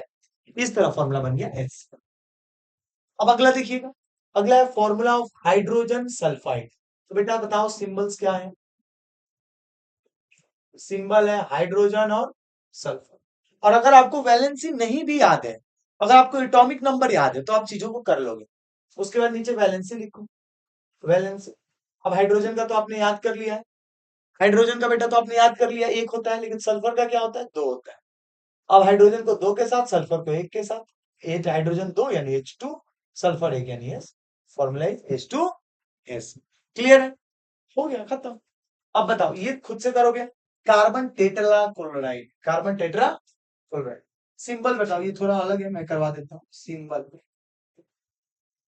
और इधर आ गया वैलेंस, इसमें क्या है, कार्बन है और एक क्लोरीन है। अब बताओ कार्बन की वैलेंसी कितनी है, 4, और क्लोरीन की वैलेंसी 1। तो क्रॉस करो, C को 1 के साथ C और Cl को 4 के साथ Cl4 CCl, यही होगा। CCl4। ये बेटा होमवर्क में करोगे मैग्नीशियम क्लोराइड खुद से, सारा चीज तो मैं करूंगा ही। अब ये चीजें बताओ समझ में आ रहा है? किसी भी एलिमेंट्स का बेटा आपको फॉर्मूला लिखना है, सबसे पहले आप सिंबल लिखो, फिर वैलेंसी लिखो, फिर क्रॉस कर दो, काम खत्म। अब मैं तो बोलता हूँ बेटा 20 एलिमेंट्स की वैलेंसीज याद कर लो। जैसे एल्यूमिनियम ऑक्साइड है, दांत मत दिखाना, सिंबल लिखो पहले। छोड़ेंगे ना हम तेरे साथ साथी मरते दम तक, मरते दम तक, सात जन्म तक, सात जन्म नहीं, जन्म जन्म तक। एल्यूमिनियम की वैलेंसी 3, ऑक्सीजन की 2। अब एल्यूमिनियम 2 के साथ कुछ Al2O3, एल्यूमिनियम ऑक्साइड। क्लियर है? वैलेंसी पता होनी चाहिए बाबू, मेरा बाबू, मेरा सोना बाबू। होमवर्क करेगा बच्चा मेरा, अरे मेरा बाबू होमवर्क करेगा। अच्छा मैडम साहब, सोडियम नाइट्रेट, ओहो सोडियम नाइट्रेट बनाना पड़ेगा मुझे, सोडियम ये थोड़ा बताना पड़ेगा, ये थोड़ा बनाना पड़ेगा मेरे बच्चों। अब ये आ गया sodium nitrate. Sodium nitrate symbol देखो, सिंबल एक होता है सोडियम Na और नाइट्रेट NO, यही सिंबल नाइट Na और नाइट्रेट NO। अब वैलेंसी, अब आती है वैलेंसी, और यहाँ पे दिखाओगे दांत। अब यहाँ पे देख बेटा वैलेंसी को समझ, यहाँ पे मैं तेरे को लाता हूँ पिछले पेज पे जो मैंने तेरे को कराया है। नाइट्रेट को देख इधर, नाइट्रेट नाइट्रेट नाइट्रेट नाइट्रेट, कहीं तो बताया था नाइट्रेट, ये देखो NO3-, यानी -1 से क्या पता चल रहा है? NO3-1, यानी इसने एक इलेक्ट्रॉन किसी से लिया है, तो जो लेता है वो तो गरीब होता है, गरीबी आदमी लेन देन का काम करता है। नाइट्रेट। और सोडियम कितना है? तो सोडियम सोडियम सोडियम की तरह सोडियम है, sodium sodium sodium sodium sodium, ये रहा Na+, यानी इस ससुरा एक इलेक्ट्रॉन किसी को दिया है, एक इलेक्ट्रॉन किसी को दिया है। तो अब देखो, एक इलेक्ट्रॉन दिया है तो +1, एक इलेक्ट्रॉन लिया है तो -1, यही है ना? एक इलेक्ट्रॉन दिया है तो +1, एक इलेक्ट्रॉन लिया है तो -1, क्रॉस करो। NaNO3 sodium nitrate, NaNO3। अब इसमें हाइड्रोक्साइड है, हाइड्रोक्साइड की वैलेंसी याद करने में दिक्कत है आपको बेटा, दिक्कत है हाइड्रोक्साइड की वैलेंसी याद करने में, तो आ जाओ। हाइड्रोक्साइड बताओ, OH-1, -1 का मतलब क्या है? कि एक इलेक्ट्रॉन लिया होगा तभी तो -1 है, एक इलेक्ट्रॉन लिया होगा तभी तो -1 है। अब बताओ फॉर्मूला क्या था? Calcium hydroxide. सिंबल लिख दो, सिंबल सिंबल खेल रहे थे, वैलेंसी भी याद होनी चाहिए। नाइट्रेट की वैलेंसी -1, क्या सिंबल क्या है? कैल्शियम हाइड्रोक्साइड यानी OH। अब कैल्शियम आता है 20 नंबर पे, तो इसकी वैलेंसी क्या है? 2, और OH का 1, तो ये आ गया Ca, और OH बेटा 2 है। अब बेटा रूल नंबर याद रखना, rule is very important, rule is important, rule is important. Polyatomic ions के लिए, पॉलीएटॉमिक आयंस के लिए क्या यूज करेंगे? ब्रैकेट यूज करेंगे। पॉलीएटॉमिक आयंस यानी 2 है तो ब्रैकेट यूज करो। अब देखो यहाँ OH की 2 है तो ये नहीं लिखना, OH2 गलत हो जाएगा, ये ब्रैकेट आएगा, CaOH का, कैल्शियम हाइड्रोक्साइड। क्लियर है? आप बताओ क्लियर है? तो अब सिंबल्स आसान है, अगर वैलेंसी याद है तो कर लोगे बेटा, अगर वैलेंसी याद है तो बताओ बना लोगे फॉर्मूले। अब बताओ होमवर्क दे दूं, ये होमवर्क दे दूं, कर लोगे? कितना लंबा वीडियो लेके जाना है भाई, कितना लंबा वीडियो लेके जाना है बताओ? होमवर्क दे दिया जाए? 1 घंटे 20 मिनट हो गए लगातार रिकॉर्डिंग करते हुए, तो आगे बढ़ते हैं। ये भी बेटा होमवर्क दे दिया जाए आपको। चलो write down the formula, sodium oxide का लिखना है धत्तरी के सिंबल, धत्तरी के वैलेंसी, सोडियम में आ गया Na और ऑक्साइड आ गया ऑक्सीजन। सोडियम की वैलेंसी कितनी होती है?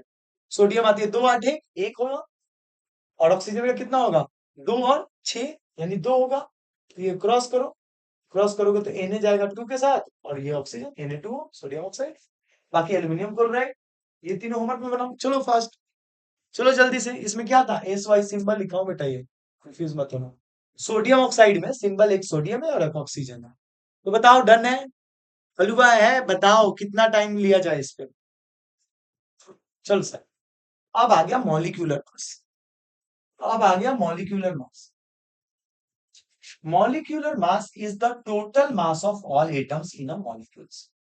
किसी भी मॉलिक्यूल्स में जितने एटम्स होते हैं उन सब के एटम्स के मास को प्लस कर दो तो क्या निकलता है बेटा? मॉलिक्यूलर मास होता है। It so how heavy the molecules, ये बताता है कि वो मॉलिक्यूल कितना हैवी है। मॉलिक्यूलर मास क्या बताता है हमें? कि वो मॉलिक्यूल्स जो है वो कितना हैवी है, measured in atomic mass unit. और मॉलिक्यूलर मास को किसमें मेजर किया जाता है? एटॉमिक मास यूनिट में। ठीक है, मॉलिक्यूलर मास बेटा किसी भी मॉलिक्यूल्स के अंदर जो टोटल एटम होते हैं उनके मास को प्लस कर दो, उसे बोलते हैं मॉलिक्यूलर मास। ठीक है, चलो, इसमें क्वेश्चंस भी लगवा दिए आप लोगों को। Calculate the relative molecular mass of water, H2O का मास। तो बेटा आ जाएगा 2 इंटू हाइड्रोजन का मास प्लस 1 इंटू ऑक्सीजन का मास, यही आएगा। 2 इंटू हाइड्रोजन का मास 1 प्लस 1 इंटू ऑक्सीजन का मास 16, तो 2 plus 16 is equal to 18 unit. अब बेटा देख H2O के अंदर मॉलिक्यूलर मास क्या है, सिंपल। मॉलिक्यूलर मास क्या है, molecular mass the total mass of all atoms in molecules. किसी मॉलिक्यूल्स के अंदर जितने टोटल एलिमेंट्स हैं उनके मास को प्लस करते हैं, ठीक है। 2 इंटू हाइड्रोजन। अब calculate the molecular mass of HNO3, ये आप खुद से निकालोगे होमवर्क।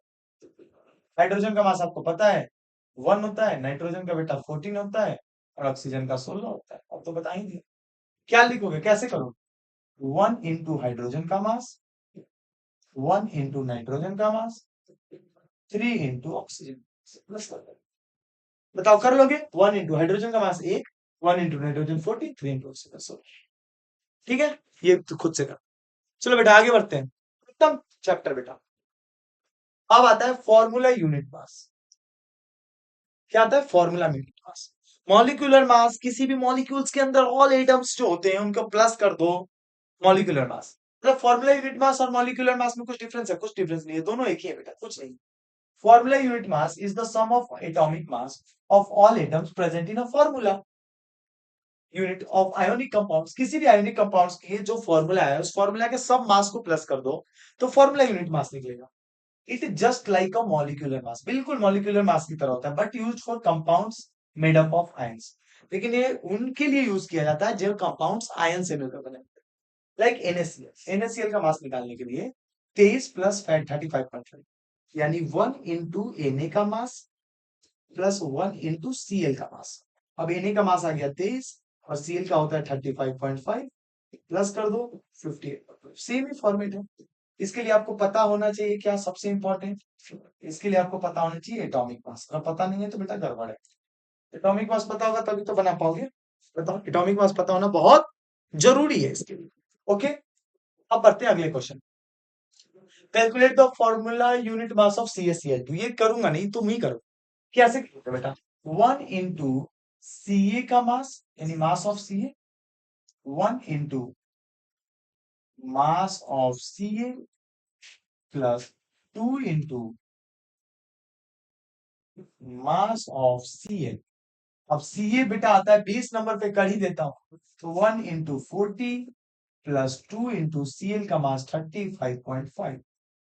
और 1 इंटू 40 आ जाएगा 40 प्लस ये 35 का डबल 70 और ये आ जाएगा 71, तो ये आ जाएगा 111 यूनिट, 111।